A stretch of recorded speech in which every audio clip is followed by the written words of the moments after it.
কি আম্মা, কিছু বলবা?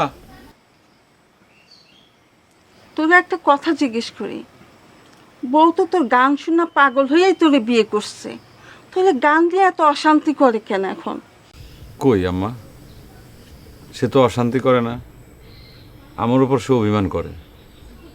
আমি বায়না নিয়ে সবসময় ব্যস্ত থাকি, এটা তার ভালো লাগে না। ঘরে নতুন বউ রাইখা তুই যদি গান গান কইরা পাগল হইয়া বেড়াস, তাহলে তো সে রাগ করবেই। কি করবো আম্মা কও, মানুষজন তো ছাড়ে না। মানুষ তো তোর বউর মন বুঝবে না, সেটা তো তোরই বুঝতে হবে।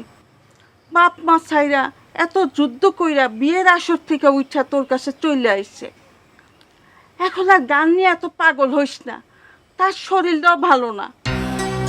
কি কও আম্মা, কেন কি হয়েছে তার?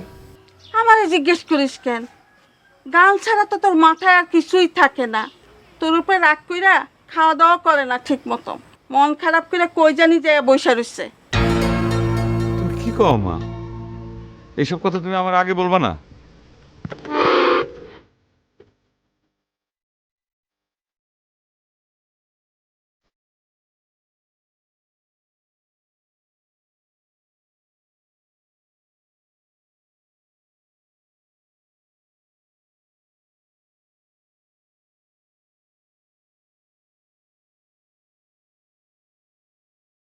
তুমি এখানে সারা বাড়ি ধরে আমি তোমার খুঁজতেছি,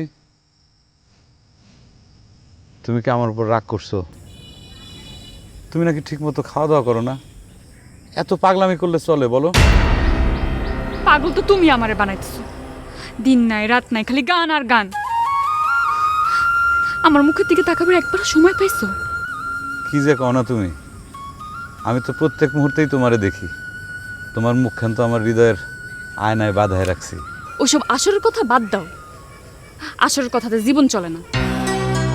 হাতের রেখা কি আয়নাতে দেখা লাগে? আমি বুঝে গেছি, তুমি নামেই আমারে বিয়ে করছো। তুমি ঘর করো গানের লগে।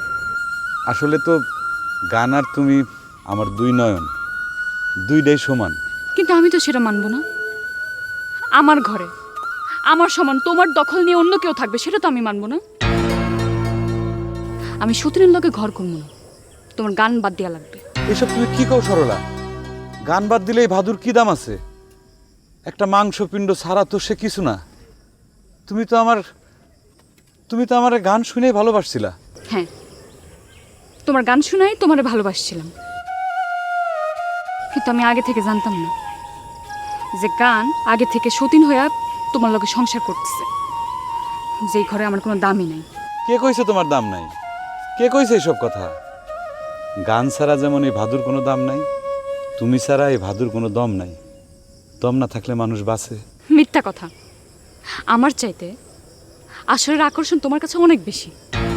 ঝলমলে আলোর নিচে শত শত ভক্তের ফুল মালা ভালোবাসার নেশা তোমারে আসরে টাইনা নিয়ে যায়, আর সেই জন্য আমার দিক আর তোমার কোনো খেয়াল নেই। তোমার গান শুনে তোমার গলায় অন্য কেউ মালা পরায় দেবে, আমি এটা সহ্য করতে পারবো না। আমি আর তোমারে আসরে যেতে দিব না, এটা আমার শেষ কথা। সরলা, এটা কিন্তু তোমার ভারী অন্যায় কথা। জন্মের পর যখন বুঝতে শিখছি, তখন থেকেই যে গান আপন করে ফেলাইছি, গানরে বুকের ভিতর ধারণ করে আমি বড় হয়েছি। আমার জীবন আর গান একাকার, সুর আমার শরীরে রক্তের মতো বইতেছে। সেই গান আর সেই সুরে যদি তুমি গলা টিপা হত্যা করো, তাইলে তো এই ভাদু বাঁচবে না। তার মানে কি দাঁড়ালো? তুমি আমারে ছাড়া বাঁচতে পারবা, কিন্তু গান ছাড়া না। ঠিক আছে, তুমি থাকো তোমার গান লইয়া। আমারও শেষ কথা, আমি সতীনের লগে সংসার করবো না।